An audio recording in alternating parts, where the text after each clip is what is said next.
Hey everyone, it's me, Sean Capri, and welcome to We the GamerCast. It publishes on podcast and youtube.com/YumiCapri every single Monday. Patrons get it first, so thank you for subscribing, hitting the like button, leaving a comment, leaving that sweet engagement juice over on YouTube, for telling your mom, for telling a friend, for telling everybody on Twitter that you listen to the show, especially because it's kind of an admission. Oh my goodness gracious, you guys can hear it. Can you hear it? I sound as terrible as I feel. I think I say I sound a little better than I feel. I don't even know what I'm even trying to say, you guys. Welcome to the show. We're going to have a very quick intro here because there's a much better conversation that's about to happen than me on my own here, just on the struggle bus, my friends. And I don't want to let you guys down. This is going to be late in the day. If you're here on Monday, you're like, where's the show? I spent the weekend and continue to spend the week just, not doing so hot. So, I'm not going to get into too many details at the front end. Maybe at the back end, I'll chat about this because I want to get out of the way. I want to remove myself from the equation and let my friend Kevin in here. But before I do that, I want to thank the nearly 70 patrons over at patreon.com/YumiCapri. You guys are making our dreams come true. And I want to especially thank our premium producers, Dallas Ford, Lee Navarro, the fearless leader of the Phoenix Overdrive Extra Life team. And you guys can join for 2022. More on that very, very soon. And Johnathan Brown, the man behind the music on the Xbox Drive and the Nintendo Drive. You can support Johnathan Brown at youtube.com/PMENT. And also the music for the intro, all the music for We the GamerCast this month, the little intro, little blip, it's all Johnathan Brown. Links in the show notes. Platinum producers, Robbie Bobby Miller and Trucker Sloth, and our gold members, Argo, Brendan Myers, Dallas Robbins, Dano, Emily O'Kelly, Foolish Fuji, Joel Brooks, Jose Jimenez, Mac Time, Marcus O'Neill, Mr. and Mrs. Nasty Boots, RJ Kern, Skinny Matt, and Xavier Reyes. Now, I feel like maybe last week, and I'm going to say it again here too, I'm out of breath. I can't get a full deep breath in. And that honestly, the cough that I've had pretty much this entire month has not been fun. It got a lot worse Thursday of last week. And it now sounds like when I'm not even going to try to do it because it'll just it'll be unstoppable here. But Gollum, basically when Smeagol becomes Gollum and you can hear him kind of horking up like a demon, that's kind of what I sound like. And I may or may not have scared my wife out of the bed last night with my cough and the snoring. So more on that on the other side. I want to get the hell out of the way because Kevin Ainsworth deserves the best. And I'm telling you guys, Project xTalk is his podcast, and we're going to talk about Super Smash Brothers and what it's like to play competitively. So let me get out of the way. Links are in the show notes. Follow Kevin, support him, all the things. Here he is, my friend and yours, Kevin Ainsworth.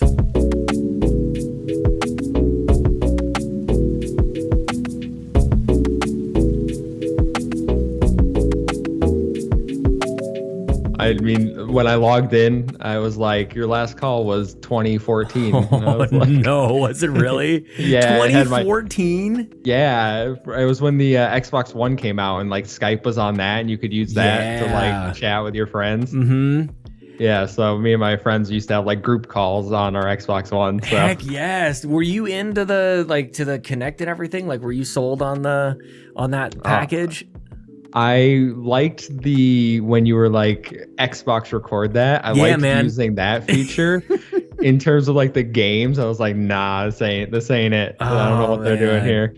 This ain't it. They could have done pretty cool stuff. Didn't they have something with Mass Effect or something? You could shout out commands to your. I don't know if that was a true thing or not. I mean, Mass Effect was the 360, which is wild to think about. The main trilogy. It was 2 generations ago.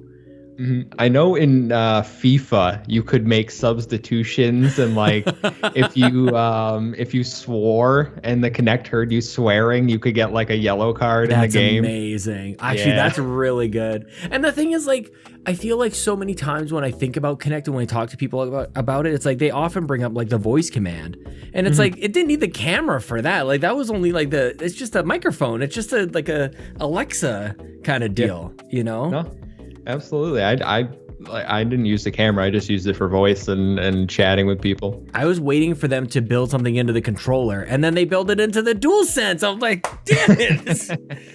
I've been calling for this since when they got rid of the Kinect. I really just thought that they could do something with that. And it's like, if you're Microsoft at that point, you just got to be frustrated across the board, because it's like they tried to have some sort of like voice recognition thing in your home, and gamers are like, nah, man. And then we all bought like Google Homes or Nests or whatever the heck, and Amazons and Alexas. They're all listening to us all the time anyways.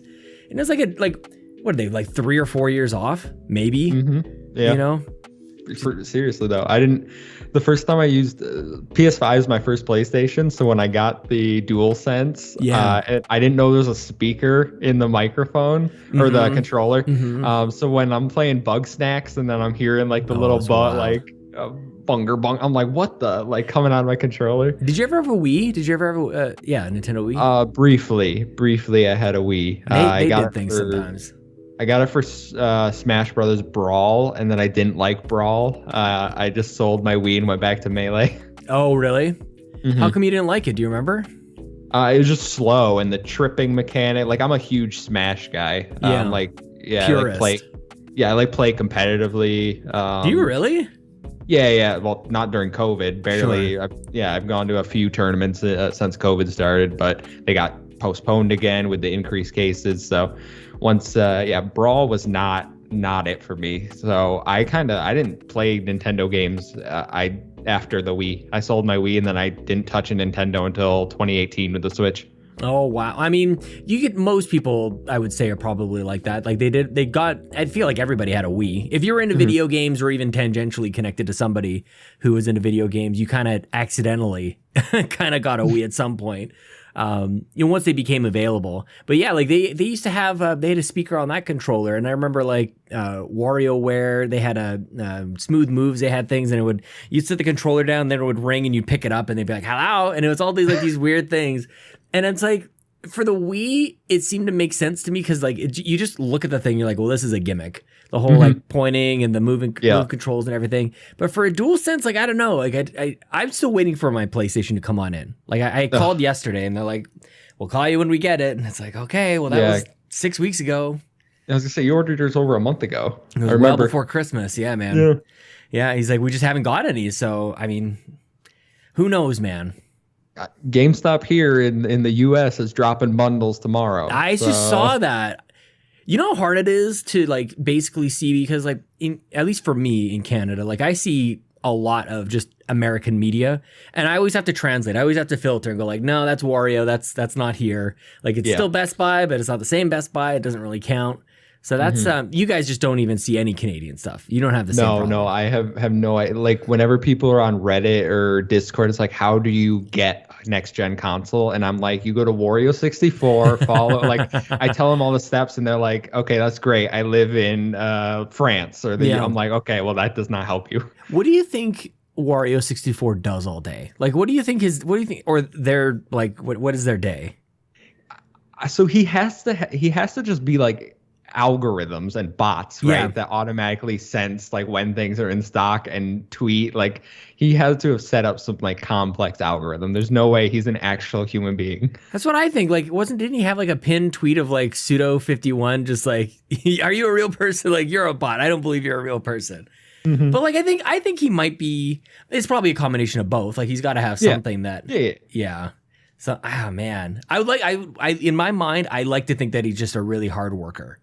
He's just like constantly like scrolling through God knows what databases and like, oh, this is here. And he finds the weirdest stuff though. Like now he's tweeting about COVID tests. He's like, COVID tests in Walgreens. And I just saw that. Was he getting, because I feel like lately he's getting, I don't know if it's like paid advertising, like he's doing like paid tweets, it seems, which like good for him. Cause like everybody knows, everybody talks about this dude. He's 1.1 million followers. And I truly believe that like that all those people are real, and we're all getting a huge amount of value just from following this guy. I got my Xbox. I got my girlfriend's nephew a PlayStation 5. I've got multiple consoles from him. That's it. That's the only answer. If it could be replicated, you would see more of it. You would see like everybody mentions Wario 64. Nobody mentions anybody else, man. That's amazing. Good for him. It's a great name too. It's a great handle. Need a Canadian Wario 64. There is one, but it's not a good like Albanese. I think like people in Canada know. It's just not as catchy. No, either. It's definitely, and it's hard for me to like tell people like Wario 64. Like it's very easy to go find, and just kind of it's just perfect. So in Canada, slowly but surely, I feel like I've only come to know the Canadian Wario 64 in like the last, I don't even know, maybe a year or so. I want to have him on the show.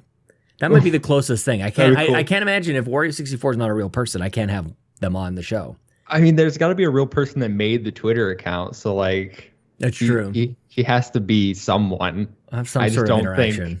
I just don't think he's sitting at a computer for 16 hours a day tweeting out deals. I would like to think that, but I feel like every once in a while, like there's the clear ones that like it's just a game title and then an amount and then the link. But I feel like every once in a while, like there's see like this, there's personality here. There's a tweet here 2 hours ago. Nintendo of America tweets out, help Banjo and his fine feathered friend Kazooie dash blah blah blah. Banjo Kazooie's on Nintendo Switch Online. Wario 64 retweets that and goes also on Game Pass. Yeah, that's a person. That's a real person. That's a real person for sure. Yeah. For sure. That's amazing. Yeah, man. It's everybody should know it. This is the type of thing that should be in like every like video game starter pack, or like even like if you want to get into video games, here's a couple podcasts you'll listen to: We the GamerCast, Project xTalk, and make sure you're following Wario 64. I think is the way that it should go. That sounds good to me. I mean, Wario 64 definitely. If you're getting in this generation, like he's the only way you're getting a console in the US anyway. Yeah. You're like you can actually beat people down in Smash, and you start an Xbox podcast. How are you supposed to explain yourself here? I thought you could only play one system. So I play all the systems. Xbox is actually my primary, but I got back into Nintendo when the Switch came out, when Smash was coming out. I got it the September before Smash Brothers released, because my brother was like, you liked Smash, they're releasing a new one. And then I saw it and I was like, yes, I'm in for this. This looks better than Brawl and 4. It looks faster. And then I just followed it, got a Switch, and I love that game. I've put probably 3,000 hours into 3,000. At least, and that's across multiple, like my Switch, people's Switches, tournaments. Like there was a moment where if I had a free moment, I was just playing Smash Brothers. Where did it go from just like, hey, this is a fun game that has all these wicked characters and like they're just beating up on each other, to I think I could compete? Like how do you get the gall to say I think I'm gonna go in tournaments or something? So I always say, and people take offense to this, and I never mean it to offend anyone, but the first step to getting good at a fighting game is recognizing that you're bad at a fighting game. Okay. So after I got beat down enough, it was like I stopped blaming everyone else and was like, I'm not good at this game. I see. And around that time, I was like, all right, I'm gonna watch some YouTube tutorials, like figure out the mechanics of the actual game. I was watching tournaments, like watching players I liked, finding characters that like, oh, I didn't know you could do that with that character, and then I would apply it. So I just got up the nerve one day. I was like, okay, are there any tournaments around me? And there's one literally. Now from me, it's about a 15-minute drive. From where I was, it was 40 minutes. So I would drive down once a week, play with people, get my butt kicked a lot. Oh, really? Yeah. Because everyone thinks they're good when they play their friends. Then they go online and they think, and then they're like, all right, I could beat my friends. I could beat people online. You realize you can't beat people online. Once you start beating people online, you're like, all right, I'm good enough to go to a tournament. You go to a tournament, you realize, all right, online is a whole different ballgame. Oh my gosh. So my highest place finish ever was 7th, which I was very proud of. What kind of like group is this? Like in a top 100, like 7th out of 100, 7th out of 1,000? Like what is this? So it's a local, so it's probably 50 to 60 people. Yeah. Okay. So it's not like the way Smash you have locals and regionals and then majors, which is like thousands upon thousands of people. That's like Evo and the giant tournaments like that. So majority not like, endorsed by Nintendo at all. Just all these like backdoor tournaments. Yeah. You go to like ours is in a bowling alley, so we go to a bowling alley, give someone like $10 to play for a few hours, like friendlies, enter bracket, and then however well you do, the first person gets like 80% of the pot that they made, and then they divvy it up with the second and third place. So I shouldn't say that. I did win an online tournament and for charity and got $200. So that's not bad. I know. Yeah. I was happy with that one. I want to go back to like where you're starting to watch like YouTube videos, because I'm really curious. I haven't done this, but I think that I have recognized that I'm not good at fighting games. And I feel like we've all, I don't know, maybe I think I discussed this when I was on your show. I think there's like 10 years between us. So I was going to say we were the same age, but I don't think that we are at all. But growing up playing like, Street Fighter 2 and Mortal Kombat and things like that, we always just wanted to keep going on. We had a rule when we would play, like winner goes on. And so if you lost, you got like one chance, and like that was basically it. So I'm curious, like when I think about recognizing how bad I am at fighting games and thinking like I would like to get better, like what were some of like the first like lessons that you were learning from YouTube, and like, oh, I'll just do this, and then you start to notice like your skill improve or your results improve? So in Smash Brothers, it's a little different because it's not a traditional fighting game. It's a platform fighter. So I tell everyone, there's a YouTuber, Izaw. He has the Art of Smash Ultimate. It's a video series, and he labels it beginner to like expert or something. And you go watching beginner and you're like, I know all this. He's telling me how to jump, how to run, like all this simple stuff. Right. But like something about watching other people do things you think you know how to do. And then you're like, okay, I'm not doing that right. Like fast falling is a mechanic in Smash Brothers, which I know when I listen to Nintendo Drive, you and Kato don't hardcore. Like Smash Brothers that much. I just would love to be like, I feel like there's a couple of genres that I just need to spend a lot of time in. It's not me thinking that the game is bad. I do think when I play it, I have a lot of fun. It's just I haven't spent 100 hours to really like get into it, Yeah. And Smash is one of those you can play casual level with a bunch of casual like friends and have a good time because it's wacky chaos. When you get into like, okay, I want to get good at this game, you have to learn fast falling, which is like you jump and then you have to hit down at a certain point. And if you don't, when you hit it right, you'll see a little shine on your character and you'll fall to the ground faster. Okay. Because you don't want to be floating around in the air and everything. Exactly. You want to get down, back on the ground, and that's where you can do some damage. And then short hopping is a vital skill. So you don't do a full jump, you half jump, and this lets you attack quicker off the ground. There's a whole bunch of like teching when you get hit. So like when you hit the ground, you immediately get back up instead of laying there. You can tech stages. There's a whole bunch of like, and every character has their own unique tech. So like certain characters can only do certain things. And I play Ice Climbers, which is a very complex, not very good character, but I love them. Why them? If they're not good. I played them in Melee. They're mid-tier. They were really good in Melee because they had a broken mechanic, but in Ultimate, they're just mid-tier. I just love them. I have like a personal attachment to them at this point. Like I've played them for so long that I'm like, all right, I gotta stick with them. That's wild, man, because like there's so many characters in that game, like, and with so many hours you've put into it, like how do you end up landing on one? And is it because like you just know that you're probably better off to just like stick with one and stick with it and learn that character, like the good and the bad? Or like for me, this is where I get a little stuck. You listen, like I would just get like, but what if I'm missing something over here? Like what if this, like there's a advantage to, I don't know, Toon Link or something that I'm not capitalizing on. Yeah, so I can play the majority of the characters well. Like more than half my cast is in Elite Smash. So like I can play them. Like there's a fundamental set of mechanics that can translate to every character in the game. Yeah. And that is like spacing, short hopping, recovery. Sure. Okay.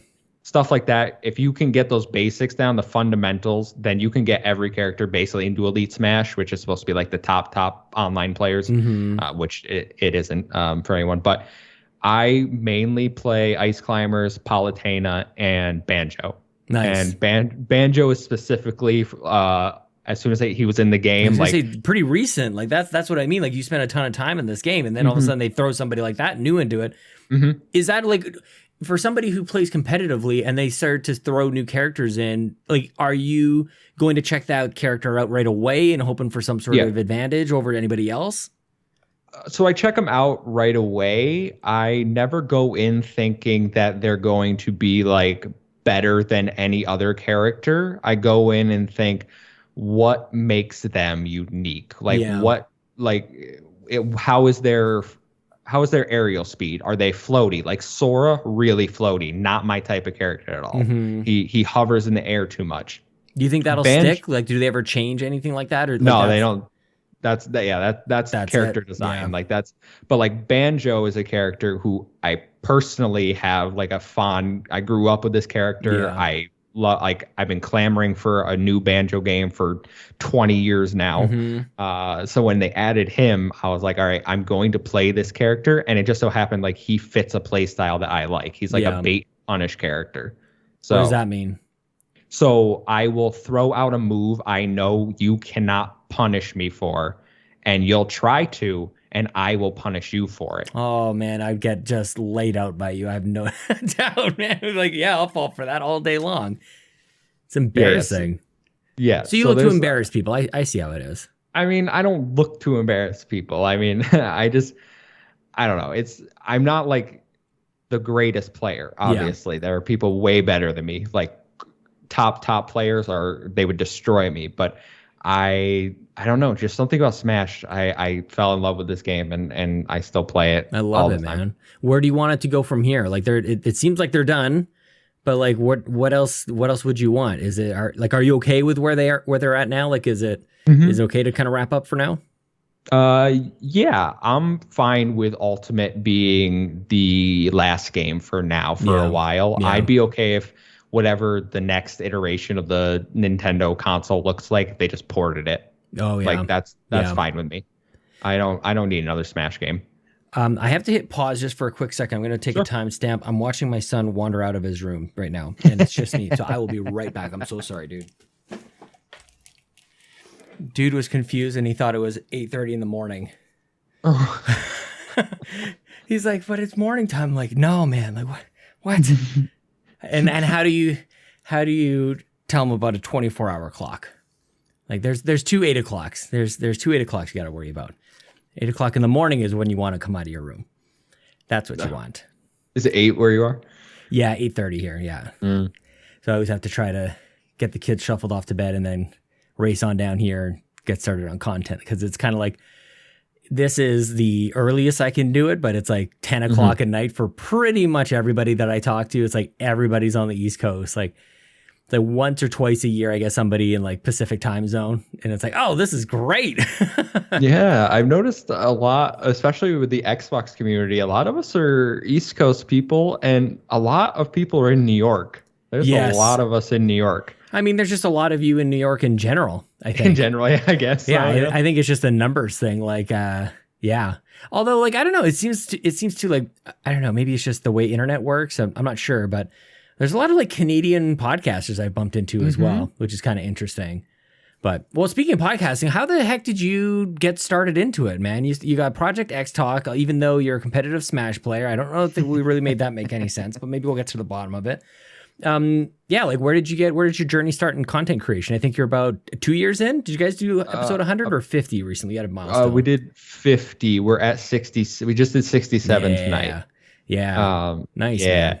So we're about a year and a quarter. A year and a few months. But good for you. So yeah, I mean, it started right before the whole pandemic thing kicked off.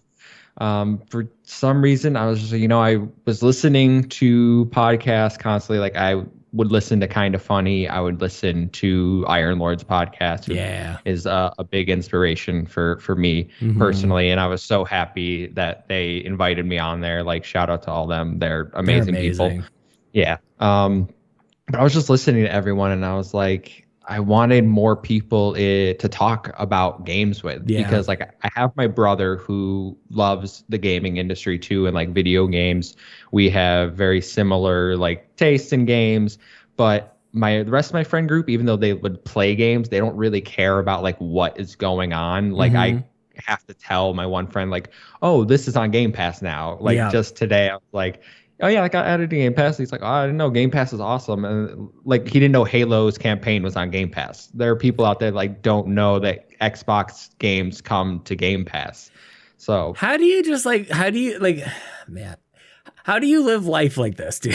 Like, this is the thing. And the thing is, like, the more I do the podcasting thing, and I don't know if you're finding the same thing, like, you basically just find more people like you, right? When we're all the same, like, we all knew the moment the whole like Activision thing happened earlier this week, like we were all on it right away.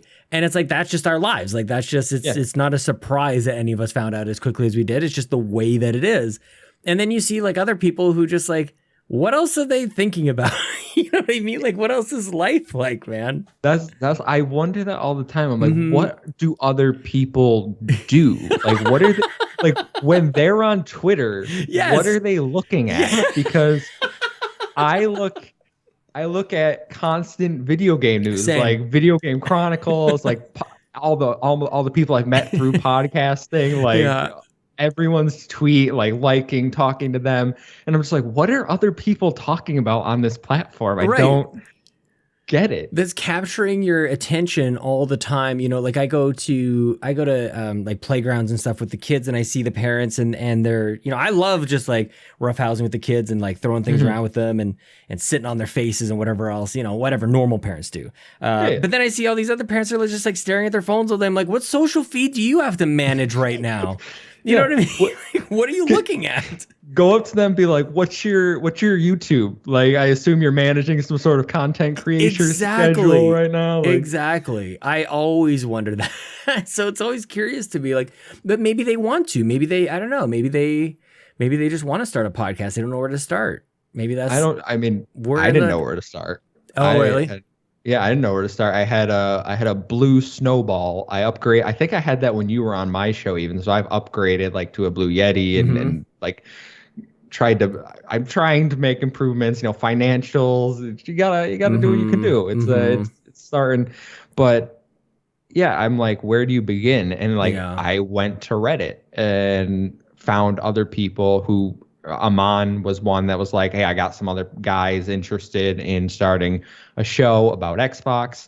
And I was like, that's great. Like, I only had an Xbox and a Switch at that time. So I was like, Xbox is my main platform. Like, I'm good with that. Let's go. I'm fully committed to Xbox this generation, because I almost stopped playing games last generation. Yeah.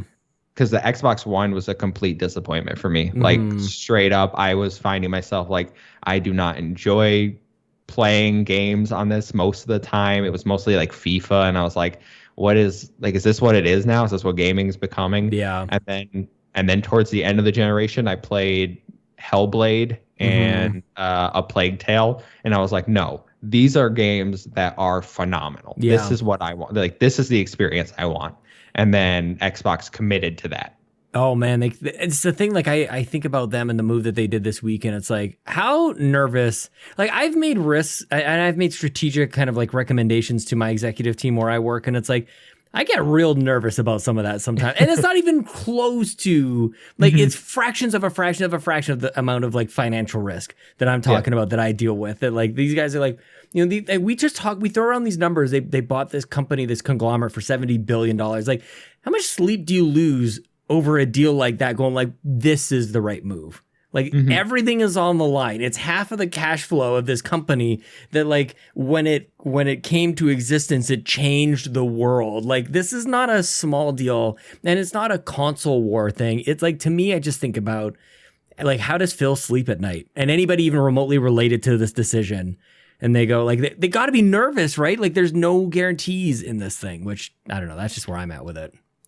No, I mean, I'm never going to be in the position to spend $70 billion on Honestly, anything. I don't even like risking $70. Like, I don't even like going to the casino and going like, I would go like $5 blackjack hands. You know what I mean? Like, we're not doing.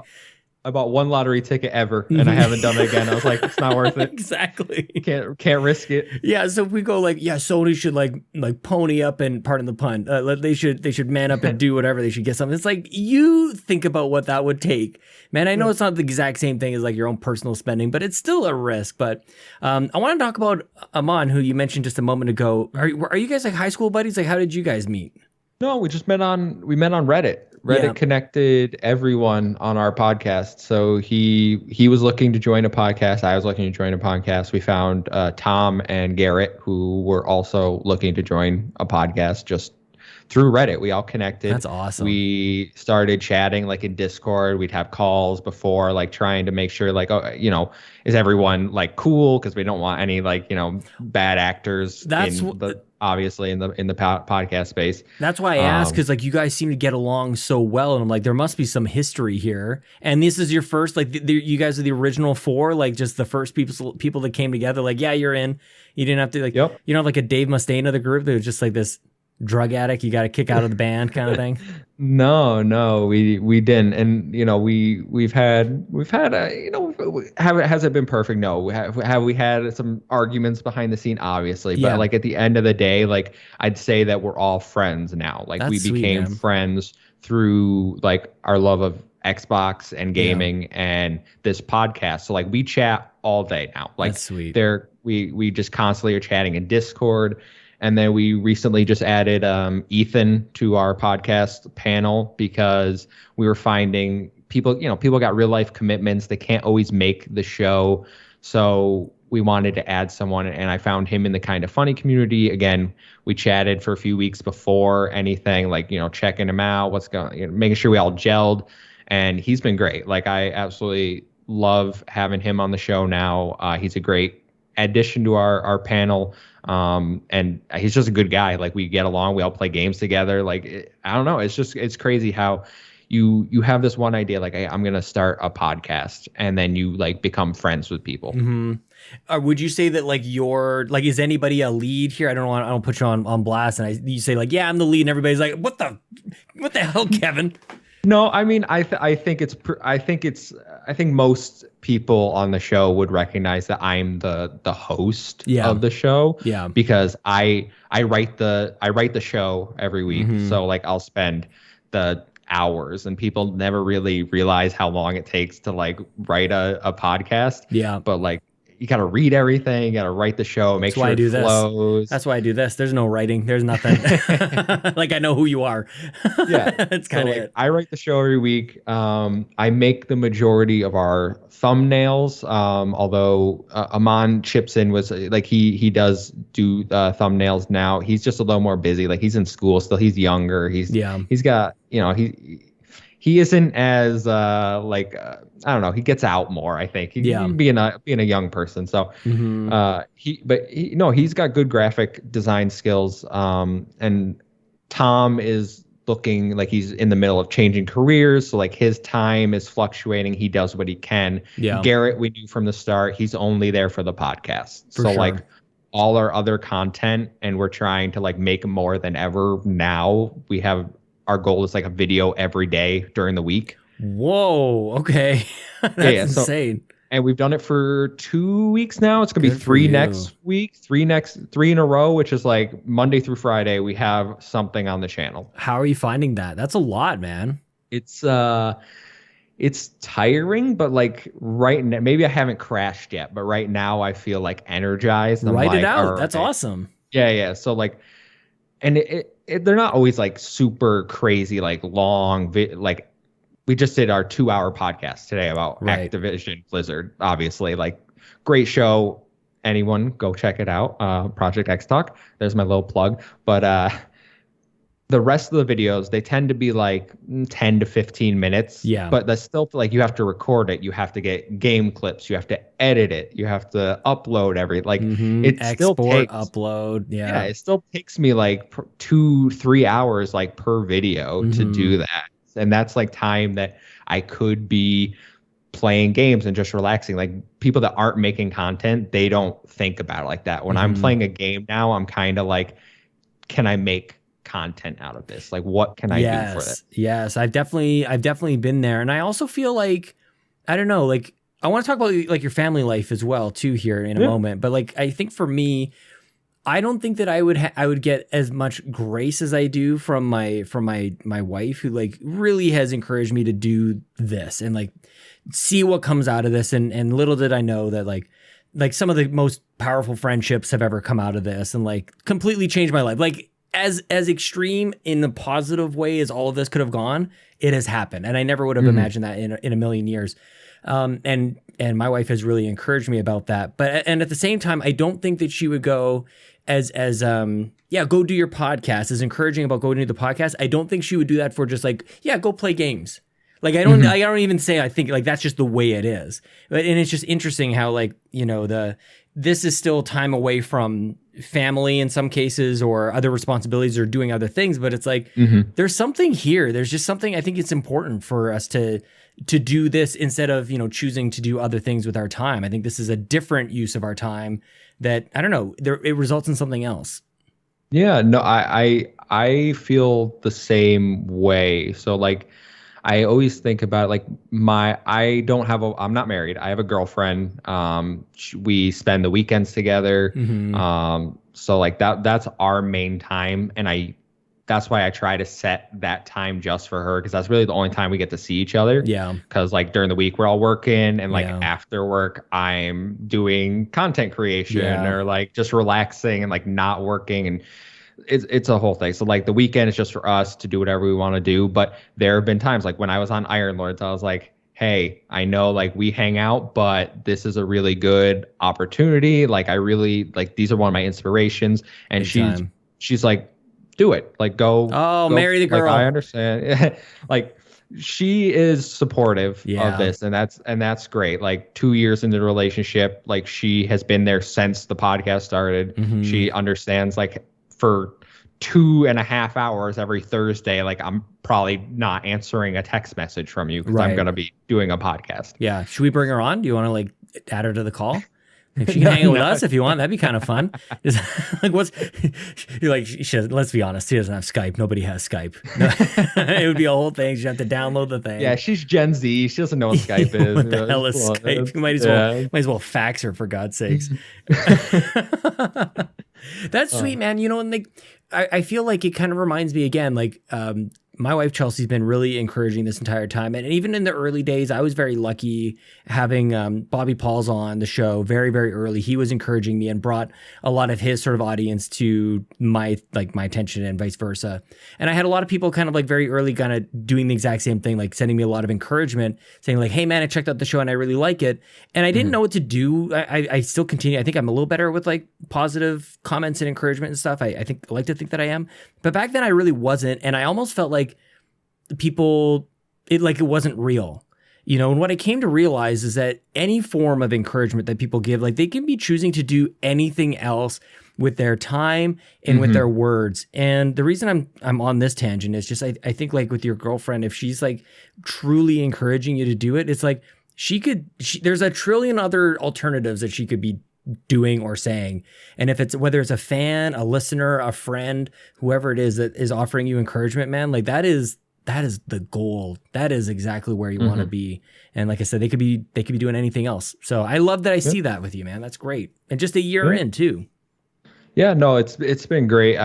Listen, if you had told me when I started it that we were going to have even the audience we have now, which isn't like anything massive, obviously, compared to like other podcasts. Like when I was on Iron Lords, like I was, or even Bitcast, when I was on Bitcast a few weeks ago, like these podcasts get thousands of views and subscribers, and I'm like nervous. I was like, I've never had this many people listen to me on a podcast. Like that is nerve-wracking. Yeah, so it's something, man. You see it's numbers too. It's not even like you're walking onto a stage and seeing a crowd or anything. It's just, so yeah, it's a bit of it's all in your head. That's the thing. Yeah. And it's like they were great experiences both times. Like I loved everything about it, and I was like, this is great. And I appreciate anyone that listens to my show, watches any of my content. Like, it's more than I ever thought people were going to do. Yeah. And we're like approaching 300 subscribers on YouTube. And I'm like, good for you, man. It's great. Like, that's awesome. More than I thought we were going to get. Like, it's crazy. When you realize that it's hard too, I think that's the other thing. Like, it's more than you might have imagined, but also like you earn every subscriber, every comment, every listener. Like there's hard work that goes into it. So you're doing this thing of like a video every day and like you're energized by it. So obviously you guys are seeing some interaction, some engagement. So maybe you're learning something along the way as well. Like, and you're just trying something new. You're stretching some new muscles. Yeah, it's hard, especially YouTube and their algorithm and SEO and it's like stuff that I try to understand and I don't understand. It's like, why did this video that I didn't think was that good compared to like this video, which I thought was really good, do better? Like, it's hard to know what video is going to do well, what audio podcast is going to get more listeners.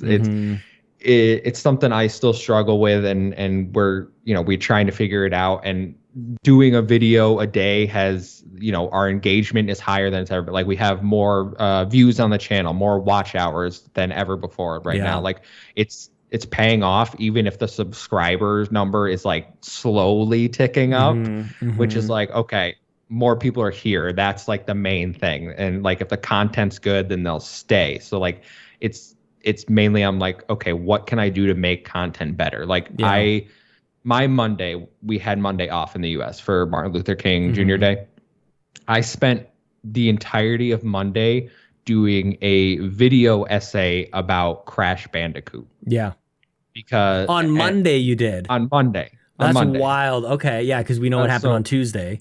Yes. So I spent my entire Monday, I beat the Insane trilogy, and then I did a video essay about like the history and like where Crash is now and like life, death, revival, like the whole thing. And that's coming out next week. But then Tuesday, and I was like, are you like...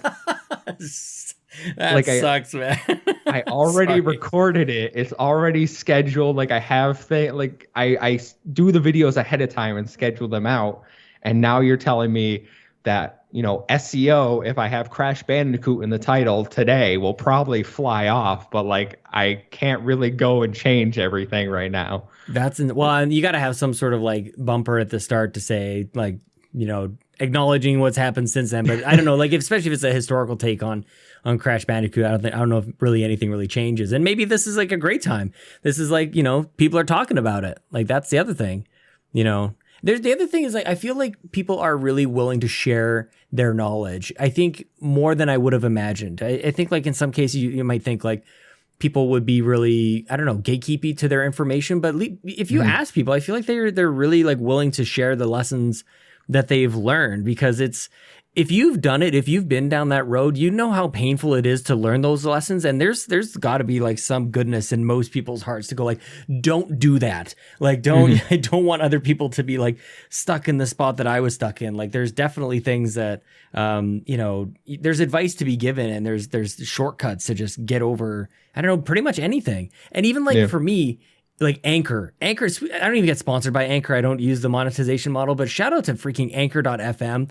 It is so easy, man. We just switched everything over. It has never been easier to get into podcasting when it comes to, at least I feel like there's still tools on that site that I don't even use. I think you can like record directly to it and publish. You can. Like, that is insane. No idea how, but me neither. Maybe I should do that for this, but this is all stitched together too, though. I do the intro and then this part and then everything else. But, I made it like right from the beginning. Like, this was my first show that I ever created. And it's like, it's the most complicated way I could have possibly done it. I just copied off of Mark Maron from way back in the day. And that's what this show is. But in any case, do you get like, okay, so like you obviously have this urge to like, for more content, you're doing daily videos for God's sakes.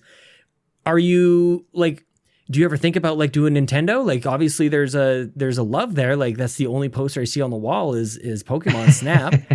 I got a Smash Brothers. Oh, right there. Okay, right behind the head. Yeah, there it is. So our channel name, first of all, is Project xTalk, which we came up with for like Project Scorpio, but like xTalk, like Xbox, and then talking for podcasts, because it was originally it was just going to be the podcast. Like that was what the channel was going to be. That's how it always starts, man. And then I was like, I think we can do more with this. I think we can make like more content.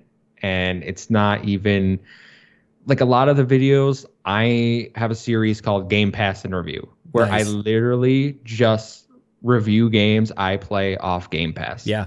Are people asking for these? No, but there's hundreds of games out there, and I'm like, if I can help one person be like, I'm gonna play this game, or this is a game I shouldn't waste my time with, that's fine with me. Like I'm gonna do it. It's a service that really demands that. And honestly, probably Games with Gold before that, when it was good, probably needed something like that to say like, let's like somebody play these games and like give an honest take about it. What I love about like podcasting with somebody with like Ryan Turford is like, for the games that aren't coming out day and date that have been out for a while, like he's played everything and he knows like the history about it all. So it's really great there. But yeah, like Game Pass is a service that like really demands that content. Right, like video games in general demand content. I think that's why a lot of people listen to the podcast and to the they watch YouTube videos and everything.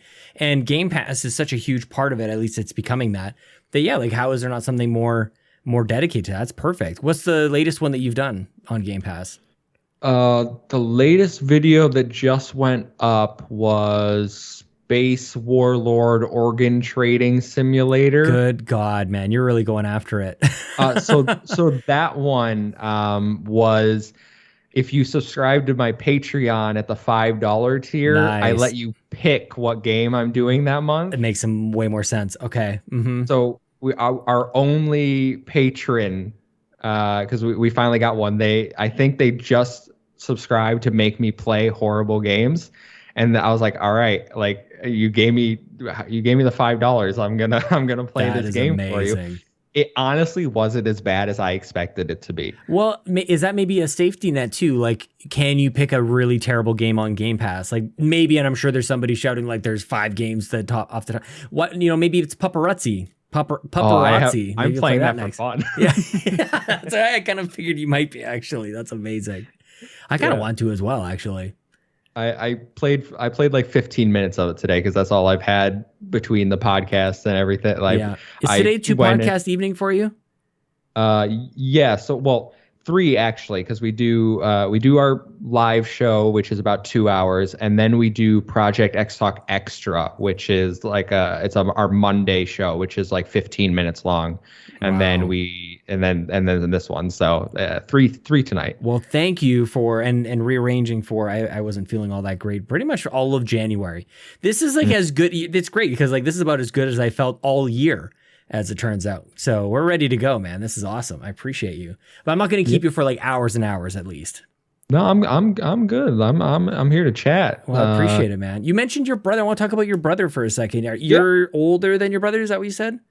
I am older by 3 minutes. We're twins. Oh, crap. Oh, that's awesome. I think. I mean, it's interesting at the very least. Is it awesome?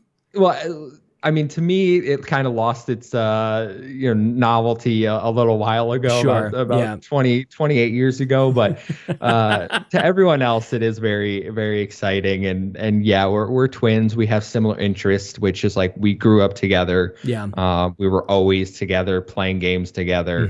It's just what we were doing. Of course, we have like the same interests. Yeah. You send each other text messages telepathically. No, we do send each other text messages, not telepathically, but like he'll be at work. Like he's a teacher, so he was teaching students when Activision Blizzard were purchased this week. Oh, that's amazing. And I just got on my phone because I have a desk job that lets me have multiple screens and like 9,000 tabs open and so like I can be in the know about everything as soon as it happens. Yeah. I just text him and he didn't get it. So he didn't respond. And then later that night, he's like, why didn't you tell me about this? Sends me the link. And I was like, it's in our chat. It's right above this text message. He's like, I didn't get it. And I was like, are you kidding me? It's like, probably for the best. Like it probably would have like, if it were me and somebody, and I didn't know and somebody texted me, I would have thrown me off the entire day. Like I was talking to people who didn't give, like I can't even help myself sometimes. Like you know what Microsoft is? Like they spent, you know what $70 billion is? Because I don't. But like they just spent this, and it's wild, man. How you can't even not think about it. Now, the one thing I want to ask you about too, and I'll come back to your family in just a second too. Yeah. I saw Twitter die today. I saw Twitter just explode. I don't know if you've been busy with podcasts and stuff. And I feel like somebody had to like point me in the direction of like, looks like some terrible stuff has happened on Twitter today. Did you see but I think I've done a good job of muting stuff. How is your Twitter experience overall? Like, do you get sucked into the doom scrolling? Do you see these arguments devolve? And like, how do you manage all that? So my personal Twitter feed is good. Yeah. Because I follow people I know in real life, and I follow content creators that I know, like you and Luke and Joe and Ains and everyone. Oh, bad. I mean, those three, they're just going to start shit all day They long. crack me up, man. Oh my gosh. I love it. I can't, they're going to stab each other one of these days. Like, they're just going to cross the line. Tangent though. I just got to know what I need to do to get Joe to follow me back, because he's the only one that doesn't follow me back. And I got to know. I'm calling you out. Joe. He doesn't listen to this. I know. He's all working and, waiting for his PlayStation to get games. Luke and Ains do. Maybe I like them a little more. That's true. Hey, easy. It's easy. Brownie points. No, my personal Twitter feed is good because I curate it. Project xTalk's Twitter feed, where we follow everyone related to Xbox, I tend to stay off that one because that's amazing. What a lot of fanboyism going on, and I'm not going to name any names, but I'm sure certain accounts on there that just constantly tweet stuff about PlayStation dying and all this nonsense, and I'm just like, I don't understand how you're getting this from anything that is happening. It's funny. It's you just saying that just now. I realize that like Bad Bit will jump on and say, "Oh, PlayStation's dead," and he says it as a joke. But is he referencing like other people actually saying PlayStation is dead? Yes, oh my 100%. There are tons of people on Twitter that literally will tweet like, PlayStation died today, or wrap it up, like stop making consoles, or like, and it's both sides, because there's people that, if you click anything Xbox related, all the comments are PS5 better. Yeah. So I know. Twitter it's just children. It's just kids. I mean, well, actually, I take it back. The instant the words came out of my mouth, I'm like, that's not even true. That's my entire point. Is that I watched grown adults like just act like children. And I actually had a point earlier tonight, just before this, actually. And I thought, if for some reason I feel better about saying it here than I would have tweeted it out, I wanted to take a video of my two kids screaming at each other tonight about a blanket. Now, who owned the blanket? Whose blanket was this? And they were just like, they were at their absolute maximum screaming at each other. And at the same time, as I'm listening to them kind of like sort this out, because I actually kind of thought it was, I wanted to see what was going to happen in a sort of weird, twisted way. I'm scrolling through Twitter, seeing people scream at each other about Xbox or PlayStation, or even like what journalists are supposed to say or not supposed to, blah, blah, blah. And I'm like, these are the same thing. My 4-year-old and 3-year-old over there screaming about a blanket, and these idiots on Twitter screaming at each other about video games. Yeah. What the crap? So when we started Project xTalk, I told everyone, I was like, guys, I don't want console war nonsense on the show. Like what Joe does, where you make like a joke referencing something, that's fine. That is done tongue in cheek. I agree. I'm completely okay with that. Yeah. But actual console war nonsense is something I don't abide by. Like, even when I didn't have a PlayStation, I was like, it's dumb. Like, I don't get it. And then you go on Twitter and you see everyone, like, I have vetoed at least 2 people that someone on our show was like, we should have them on the podcast. I was like, I don't want them on the show. Oh, wow. Because of things like I've seen them tweet or say, like, I'm not going to name who, but like, I just don't want to deal with it. Like, I don't want to be associated with like that kind of people in the community. Yeah. And I don't know, like, there are people that do it right. Like, Mr. Boomstick. I love, he's such a nice dude. I gotta have him on this show. I'd love to chat with him. Oh yeah. He's such a nice guy. He's from New York too. He's very nice. He's very level-headed. He obviously leans Xbox. Yeah. But he doesn't participate in console war nonsense. Like, he's just, he's level-headed, has reasonable discussions. He had Joe on today with BitCloud Gaming, and they had a great discussion on their show. Like, yeah. That's what we need. People that, like, even if you lean one way or the other, then you can still recognize certain things about both. Like, I don't know. That's just being an adult to me, like being able to critically think. Yeah, and that's exactly what I was just going to jump to, because I when people say like no console wars, like that's good, but I don't want to like completely sterilize the conversation, because I think there's like interesting ones to be had. I think this is like some of those fascinating stuff to really dissect and consider. And even for me, like I think about how it even like I look at the strategy of it all and go like, I work in not-for-profit, and I'm looking at like this very, very for-profit work and go, what can I learn from this? If I'm really considering like the strategy and the jockeying and the PR work and all this stuff, like I'm translating lessons and inner workings to the things that I do, because I don't know. I think that's fascinating. I think that's great. So that's when you mentioned like some people are blacklisted, I think about like, I wonder what they might have said to really like get on that list for you, because I have come like a kind of full circle on this, where I really almost think like the people who I would blacklist, I almost want them on first. Because for two things, I think that maybe there's a side to them that maybe I would like to better understand. And then maybe what they're saying on Twitter isn't translating very well from what's actually in their head. And like, that's for me is I'm actually genuinely, I'm a happier person not engaging in garbage like this. And there's been a couple times where I just like, I'm about to like respond to something. You done the thing where you type it and then delete it? Just delete it. I'm just like, it's not even that it was like an argument or even adding on or piling on or anything. It's just like being a part of it. No, thank you. I just don't even, it's not happiness. That doesn't lead to happiness, dude. Yeah. So the two people that I vetoed are just extremely toxic people. Yeah. It's not even like I listened to like Last Stand Media, which I know some people don't like in the podcasting don't space. Don't you hate how you have to say that? You have to like you say that you listen to it, because I listen to him as well. I'm actually a fan of just his, even Colin's like mindset and the way he talks and the way he like, actually exactly what I just said. That's what he does as well.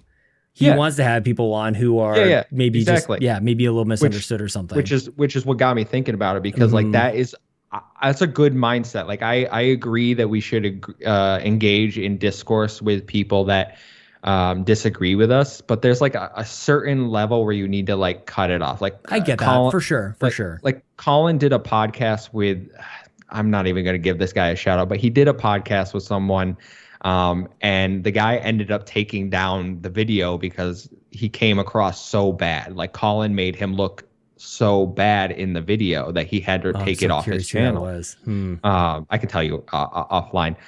But yeah. So I listen to them. I know some people have certain thoughts. Do I agree with everything Colin has done or said? Absolutely not. Of course. Like that's fine. But do I think that they have interesting discussions about a lot of topics that I think a lot of games media doesn't discuss? Yes, I do. Yeah. Well said.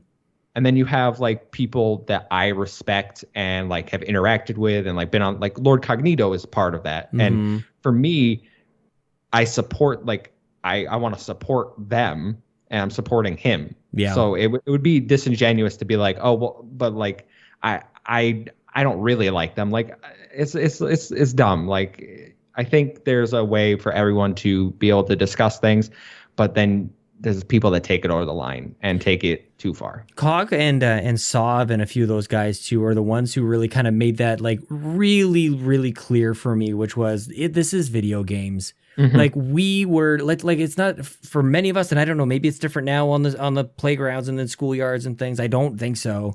But like at a certain point, the dorks just wanted other friends to go like geek out about. And now here we are. We've all found each other. We're all a bunch of geeks and we love video games and we're social outcasts or whatever. And we're fighting with each other. And it's like, you guys, like, are you kidding me? Like we would have loved to have a big group of idiots and dorks and stuff to hang out with back in the day. And yeah, here we are. But anyway. Yeah. We all play video games, and I think Cog says that all the time. Like he doesn't care like your race, background, religion. I love that. We all play video games. Yeah. We all play video games, so like that bonds us. As long as you give everyone respect and like listen to, and that's a mantra I've like tried to adopt. Same. Because I think it's great. Like that is a great viewpoint in life. And it was like, maybe back when I was 12-year-old and I was like, Xbox 360 is the best. But like at this point, it's just one of those things where I'm gonna enjoy everything, but I'm gonna, just because I've had people call me like an Xbox fanboy, and I was like, I can have an Xbox podcast and still be able to like critically talk about everything. No, you can't. No, I'm here to tell you that it's not possible. No. I even have 2 other podcasts. Like, it's just still like somehow like I literally have the Nintendo show and would you say you're an Xbox fanboy or a Nintendo fanboy? Man, I mean, like let's just look at what I even purchased this year. I get into this every single time. Like Nintendo especially, like I bought everything they sold last year in 2021, and I'm probably going to do the exact same thing this year. I'm like 8 days away from the next Pokemon game. I'm not even like 12 hours into the last Pokemon game. Like I'll just do whatever, man. I because I like it, because like I just think it makes me happy. And even on the Nintendo show, I mean, Kato and I are just like, we're at the point where we're going, like, is news even important? Like, who cares? Well, just like we get together and we just chat about Nintendo, and like, who cares, man? I just love it. It's like as casual as it gets. Like I told you guys, your Nintendo Drive gets me through my 6 a.m. workouts. Like, you are hardcore, man. It's just, I hate working out after work is the problem. Yeah. So I go before, it's smart, when I have energy. But like, I don't know, just those mornings when I'm like, oh, Nintendo Drive's up, and then it doesn't even get you like pumped up, but it just like gets me through it. Like this Kato's calm, relaxing voice. I know. Isn't that amazing? Like, I remember the first time it was Bobby, the Nintendo guru, pointed me in her direction. He's like, you got to check out her videos. And it's just like, I think I might have watched maybe her 10th video or something. It was still very early when she started. And it's like, this girl is awesome. Like I just, and especially that time, I think it was just as the pandemic was starting. I think that's when this was. And I'm like, I was completely on edge. Like work was falling apart and everything, like, you know, and especially it's so funny because what do we have, like 9 cases back in those days when we were all like, you know, stay inside. It was like the most intensive lockdown we ever had. And along comes this, you know, super just casual, super calming, really is what I'm trying to say, voice over Animal Crossing. And it's like, this is what I need. Like it almost brought like a tear to my eye. I'm like, this is exactly what I need right now. It's so good. And then, yeah, now I'm screaming at the top of my lungs and sometimes in a car, and she's there to balance me out. So yeah, it's a good time. Like I told you, I always do the intro with you. Like when you start it, I'm like screaming it along with you. I'm like, this is the best intro to any podcast. Oh, like, thanks for saying that, legit man. Though. Like I was doing the podcast on the Patreon, and I'm like, is that annoying anybody? Like, I don't know, dude. It's like, no, I love the intros. I love the intros. It's so much that when I listen to the RPG Cave and it's not you that like comes on, I'm like a little taken aback. I was like, all right, Ryan does this one. I love Ryan. Ryan is I mean, I want to talk more about you. The only thing I'll say is like, Ryan is such a consummate professional, and like nothing happens without that dude. Like he's one in a million, man. That's for sure. But I want to know, like, cause you're 60 episodes in. Yep. What have you learned along the way so far? I've learned that people don't like swearing. Yeah. Oh, wow. Yeah. Yeah. That's been one. And I tell people try not to swear. Mm-hmm.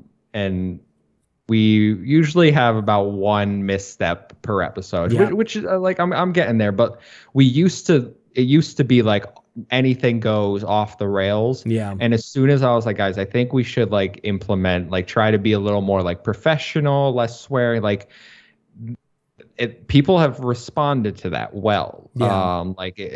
Like listening has gone up. It was interesting to me that like such a thing like that could have an impact. Yeah. I don't know. It's just like, that's a great answer, man. That's not at all where I don't know where I thought you were going to go, but it definitely wasn't. It definitely wasn't there. We have the generic ones like video titles and thumbnails. Sure. And no, yeah, I love that. Well, and I think sometimes too, like maybe like, have you found your voice or anything? Like for me personally, after doing this for so long too, like I remember I just saw a meme about this where it's like, me hearing myself talk, and I think like midway through my sentence, like, what was I even saying? Like, what am I even talking about? Being able to like speak, I think is like super important. And just that there's only one way to get better at it, and that's just to practice. And this kind of forces you. And I'll say like, you're really good at this as well. Cause what I even noticed even today, and people, you can listen back, I will stop a sentence and I kind of go like, you take it from here. I feel like those are some of like the most interesting conversations. Now we're getting super meta, and the conversation is absolutely going to break down because I'm calling it out. But I love that, rather than me going like, Kevin, tell me about this, and then like formulating a question. Like I'd rather, I don't know, a little bit more conversational. And I feel like you just pick that up. Is that like, maybe it's just everybody in New York. I feel like everybody in New York is just a conversationalist. That's the broad stroke generalization statement I'll stay for today. Well, I'm from New York, so I can confidently say that everyone here wants to give you their opinion, even if you don't ask for it. So that works. I don't even have to ask you the question. You just, you take it from here. Exactly. I mean, when I'm hosting Project xTalk, it's a little more, sometimes I do need to like frame a question for the panel, and like panels are different. Yeah. We'll go around and be like, what do you think about this? Like, what's your take on it? Yeah. I have had podcasts where like me and Tom have done, it's just us, and it's more of a discussion, because it's him talking to me back and forth. He listened to what I say about the news story or whatever, and then he gets to respond. Like, I think it depends on how many people you're actually doing the video with. That's true. Very true. Well, yeah, you definitely can't leave something open-ended and like hope one of the three other people kind of know who's supposed to pick it up from there. That's so awkward. You just, cringy. Yeah. Very awkward early days when everyone was like really shy to like jump in and give their opinion, where I'd be like, all right, guys, like, say something. So I kind of adopted like calling on people, because I don't want to leave it just like hanging there and being like, especially over video, because it's like the delay is like, who's going to talk? And I don't want to talk over someone. So I specifically like, okay, you go now. And I think I took that from Iron Lords, like Lord Cognito time, man. Like oh my God, time, it's perfect. Like, okay, moving on, which is amazing that they even have a thing like that. So anybody who doesn't listen to Iron Lords podcast, like it's a 9-hour show. This thing is like forever. And so for them to like call each other, like, we've been spending too much time on this, is like, that is amazing to me. Yes. On the swearing note, like, was that something that a listener had mentioned to you, or like you seem very polite, you seem very like cordial. Like, I don't know, is this just like, did you bring that to the table? Was it a listener? Like, where did that come from? So it was a few things. My girlfriend mentioned it to me, for one. Yeah. She was like, I think that would help, because she does marketing and social media management and all this other stuff. So like, she tries to give me tips. Obviously she doesn't promote podcasts, she promotes like businesses and stuff, so it's a little different. She doesn't know gaming. Like, she'll sometimes come in and play Xbox with me if there's a silly game, but she doesn't really care about the medium. Sometimes that's the best advice you can get, is from somebody completely outside the industry, the field, or whatever. She was just like, make it a little more professional. Like, she told me, get a ring light for better lighting and all this, but I've gotten advice like, get a better mic. So I like went out and got a better mic. It was just one of those things, like, I wanted it to be more high quality. And to me, a high quality production isn't 4 people dropping F-bombs all the time and like yelling over each other, which is like, there's a few episodes that if I could go back and like, they're up there. Like, if you go through our entire 67 episodes, you will see the evolution of our podcast, I think, where it's like, we didn't have video, we started video, like we were shy to talk, or we were afraid to say certain things, and then we were swearing too much, and then it becomes like more of an actual production where it's like, I'm the host, this is a panel, we're gonna like discuss topics and have critical thoughts about them. We're not just gonna be like, yeah, I agree with that guy. Yeah, that's super interesting too. The balance of, you got to have at least some sort of enough connective tissue for people to like carry a conversation together, but not exactly like carbon copies of each other. So they're just saying the same thing over and over again. And you want to have a little bit of discrepancy there. That's the magic. I think that's really hard to find, because it's comfortable to be podcasting with somebody who is very, very similar to you. But you're never really gonna, is it interesting to listen to? I don't know if that's you have to be very objective about it, and that can be hard to do. Mm-hmm. I think we have a good balance because we all tend to like different styles of games. Like I do not like Ubisoft style games. At least you said it right. At least you said Ubisoft right. Yeah. Oh, is it Ubisoft? I say Ubisoft. That's what I say. Badbit and Kyle, they say Ubisoft, and I take it as a personal attack every time. Okay, I can support you on this. Thank you. Because I say Ubisoft. I've always said Ubisoft. Same. But I do not like their games. I haven't liked the game since probably Rayman Legends in 2013. Yeah. Wii U launch title, sort of. Yeah. So I am kind of like the self-proclaimed Ubisoft hater on the podcast, but Garrett and Tom like Ubisoft games. Like they'll talk about Assassin's Creed and Far Cry. Like those are their type of games. Tom loves first-person shooters like Battlefield. He's defending Battlefield to the end of the earth right now, and everyone else is like, no. You had Amon last year defending Cyberpunk to the end of the earth, and everyone. So we have different opinions that always are contrasting. And like even today, Amon doesn't think he specifically said Activision Blizzard was a waste of $70 billion. Oh, wow. Okay. Well, and I don't ever imagine that anybody comes to the table trying to be like a contrarian. Like I don't default to that. I think a lot of people do, but I think that really is, even just the way that you said that and like kind of giving 3 scenarios there. I think about some of the shows that I've been a part of, and it's like, we didn't talk about Battlefield at all. That kind of stinks. It's like a giant franchise. It's super important. And whether or not, like, all I would be able to bring to the table is like, I don't like it. And it's not for me. Like, that's not, I don't know. There's not really a whole lot of meat there. But for somebody like play it and defend it, I think that's actually very interesting. Unless, then you get to be like you got Luke Lore talking about Crackdown 3. And it's like Luke or Sea of Thieves and like all this. Like, Luke, come on. Just let it go. So Sean, I have to say, I agree with Luke about Crackdown 3. My brother and I played through it co-op in one weekend, 8 hours, and had a lot of fun with it. Can I be real with you? Yeah. It looks like a lot of fun. I played it before. It really does look like a lot of fun. It's just my whole thing with pretty much a lot of that middle of the years in Xbox One land. It's like these games that were supposed to uplift it and make it Xbox catch up to PlayStation. Like they weren't those games. They never could have been, not in a million years. But yeah, of course. I mean, Crackdown's a solid romp, a great 7.5 out of 10, like whatever you want to call it. But you gotta take your jabs every once in a while. So. Yeah. Oh, I like Luke a lot. He's been on our show twice now, I think. Yeah, twice. I see how it is. Twice, huh? Listen, you can come back. I would love to have you back. I'd love to be back. I love. We gotta get Ryan on too. He didn't respond to my DM on Ryan Turford. Okay, that's all you got to do. If anybody else is out there trying to get a hold of Ryan Turford, saying you want him on the show, just hit me up and say he hasn't responded yet. Okay, we'll get things moving there. I'd love to hear Ryan on more shows. He was on PSVG the other week, and it was great to hear him there. Yeah, no, I like Ryan. From what I've heard, I haven't actually spoken with him. Like I've spoken with you like back and forth on Twitter. Yeah, man. Like messages.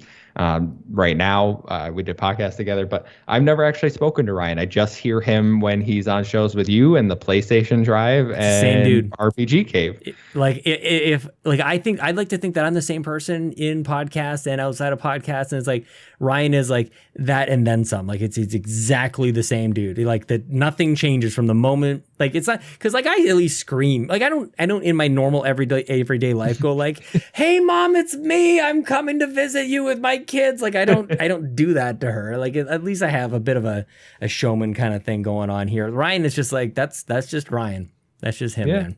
And it's very cool. I mean, I just want to talk to him about RPGs because that's like something that I love. I'm a big RPG guy, JRPG guy. So like the whole fact you guys had an RPG show, I was like, wow, like I'm going to listen to this for sure. Dude, we talk about that a lot actually. And lately it's like that show has just the sky is the limit on it in terms of like the type of content you could, like I've talked to him before about this too. Like I think you could do like a little mini series on like different franchises within RPGs. You could do a month on like Final Fantasy, and in 1 week, one episode, he could have like a panel of people coming on with him. He could do a solo episode where he does basically like I'm just giving away all the ideas here, but he could basically do like what you're talking about before with like the video essays, but in podcast form. He could just like do his knowledge dump. But I feel like there's so much like probably, if I could say, hardcore community. Like community around RPGs are like nothing else, man. When I talk to people about RPGs they love, it's like I'm the type of person who just like soaks up that kind of energy. If you're passionate about something, like you talked about Smash earlier, I'm like, give me more. I don't know how to play it. I don't understand most of it. And I spent probably 4 years doing this show just trying to learn about Pokemon. I'm like, but I loved listening to people like just geek out about learning about RPGs with Pokemon or whatever they're playing right now. I adore that kind of stuff. So like I said, I think there's so much for him to do. So we'll get Ryan Turford in touch with you, my friend. Yeah, I would love to have Ryan on the show again. We love having guests on Project X, which is something like I've always wanted since the start of the show. We've done like 60 episodes, and I think like 30 something of them have had Good guests. for you. So like, yeah. It's great, like connecting with people, and we've only had one person turn us down and like be mean about it, being like, you're not worth my time. Oh, so bad like, bit. It wasn't Joe. Joe's been on twice. Joe's been on twice too, actually. Okay, I see a pattern here. Mm-hmm. No, Sean. I'm just kidding. No, but like, yeah, I love having guests. I think it's great to like, I don't know, just support each other. Like I did last week on our Project xTalk account. I was doing a week of support where like every day I was tweeting out someone else's show, being like, go listen to this, because I don't know. Like I just love when other people support each other. And that's something that was like, it's weird for me to just like feel open enough to be like, hey, I love this show. Like you guys should listen to it, because I don't want to come across as like pandering or like trying to like, oh, like, well, he's look just at this guy trying to get in with this group of people over here. Yeah. Look at this like brownie points. Yeah. So it's one of those things where I'm just like, all right, but I genuinely do like these shows, and I think other people should listen to them. So like, if people don't think I'm sincere, well, that's on them. Like, I just had to get over that. So that's why I did a whole week of just retweeting, like, help get this show to whatever subscribers, listen to them. And it's, it's great, especially because I know the people making those shows. Like I've talked to them and had conversations with them. And it just feels good, honestly. To me, and that's a bit of a shift on social media that I've made, is just like, what positivity am I putting out there? And it doesn't always have to be like rainbows and sunshines. Like that's just not real life. But like I do think about like, what energy am I putting out there? And if it can make somebody else's day, then like let's go do that, man. That's why I like chatting with you. That was the sense I got from you guys when I was on your show. Is just you guys have a drive, and it seems like you've turned it up a notch in terms of just your gusto and your enthusiasm and energy in terms of the content that you're putting out. And it's about community for you guys. Like I look for that all the time. You can see where people are just like, they want, I don't know. I can always sense like and I think hopefully I've gotten a little bit better about this, but I can sense when like there's an ulterior motive, like somebody wants to get something from somebody else. And then you can just get the sense of like where people are like, I just want to talk about video games.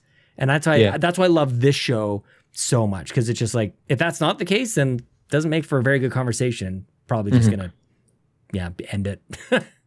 Well, I'm glad that you got that vibe on our show, because literally after you left, like I constantly say like you were one of like my favorite guests that we had on the show because of like your energy. I was like, he's just so like positive and fun to be like Thanks, interacting with. It's just, I don't know. It's just one of those things, like you can tell when people are fake hyped about something or fake positive. And I just don't get the sense of that in your community or any of your shows. Yeah. Like I joined the Discord a few weeks ago because I was like, I'm gonna finally hop in this. I'll listen to all the shows. Might as well join the Discord too. And everyone is so nice in there. Oh my god, dude! Birthdays are happening lately. Like I don't know what's going on in January. It's like every other day is somebody's birthday, and everybody just piles on these people with love. It's the greatest. I love it, man. It's very, very sweet. Holy crap. Dude, I think I think that might be it. I think we're gonna have you back though. I'd love to have you back on your show. Absolutely. We talked a lot about your podcast, but I don't think we told people where they can maybe find it. Where can people go find all this daily content you got going on and all the podcasts and where I might be on the show next? Yeah, so youtube.com/c/Project xTalk, or you can just search Project xTalk and Xbox Podcast. It'll come up. We're approaching 300 subs, so if you want to help us out, if you like our content, I would really appreciate that. We're on all audio platforms. Like I said, every weekday you get a video from us of some sort, whether it's a Game Pass interview, a video essay, a top 5 list. And those are on audio. Most of those are on audios as well. Top 5's good. Top 5 isn't on audio. That's okay. I like lists. But yeah, we have tomorrow coming out. Not when this is live, but if you want to retroactively go to our channel and look at it, top 5 Activision games you might have forgotten about. Yes. Oh my gosh, man. Oh, give me one. Give me one. What's on that list? Singularity's on the list. Oh snap! Okay, yeah, gives me a sense of what's on that list. Okay, yeah. So nice. we got that coming out. You can follow us at Project xTalk on Twitter. If you really like our content, you can go to our Patreon. $1 a month gets you early access to all our content. And when I say early access, I don't just mean like 3 days early. It's like when I finish the video, you're getting the video. Nice. So our one patron has videos scheduled access today that are going out next week. I love it, man. That's what I'm trying to do. So because I bank these videos, but I'll give them to you if you're willing to give us a $1 a month, and I will shout you out on the podcast. I love your drive, man. I love your focus is right there. It's exactly where it needs to be. I can't wait to see what's next, because I really do think that you guys are on a journey, and you think you've come to a certain point. This is not the destination. This is still just, you're still on the road, man. So thanks for rescheduling. Thanks to my not feeling well earlier. I appreciate your late night tonight, dude, and thanks for chatting with me, man. Thanks for having me on. I appreciate it, and I will come back anytime.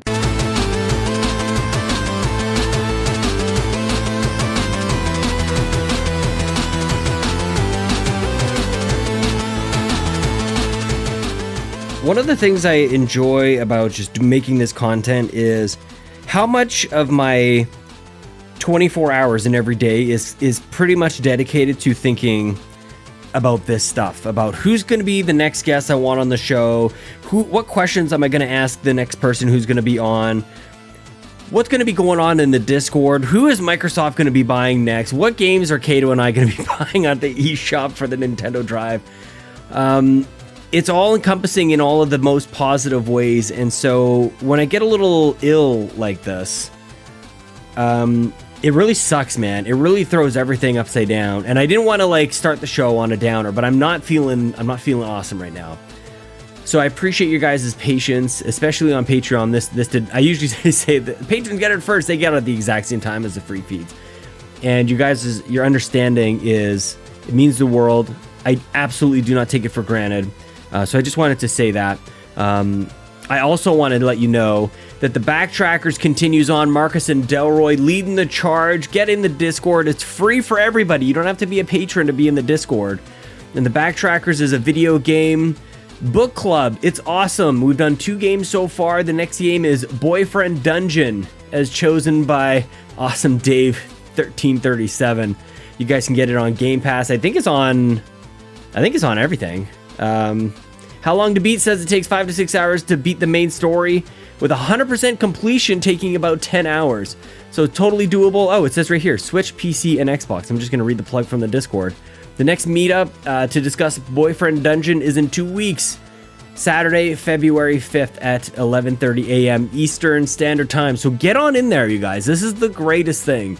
I'm telling you, one of the coolest things about just making podcasts and being able to meet up with Ryan Turford or Consul Cato every single week is, I don't know about you, but I don't really have anybody in my immediate vicinity who's gonna be like, hey, tell me about that game you've been playing lately. It just doesn't happen. But I have it built in with the podcast, and if you don't have your own podcast, especially, or if you do and you still want to play some of these games, get together, the BackTrackers is in the Discord. It's a community-led thing, so go get it, you guys. Go play the games. Thank you guys so much for listening. I am, fingers crossed, going to be feeling better next week, but goodness gracious. I think I've got a doctor calling me tomorrow. But now, we're going to go find Jason and Sean and also Jason. Okay, bye. Jason! Jason! Jason! Jason! Sean! Sean! Sean! Sean, where are you? Jason! Jason! Jason! Sean! Sean! Sean! Sean! Sean! Jason! Jason! Jason! Jason! Jason!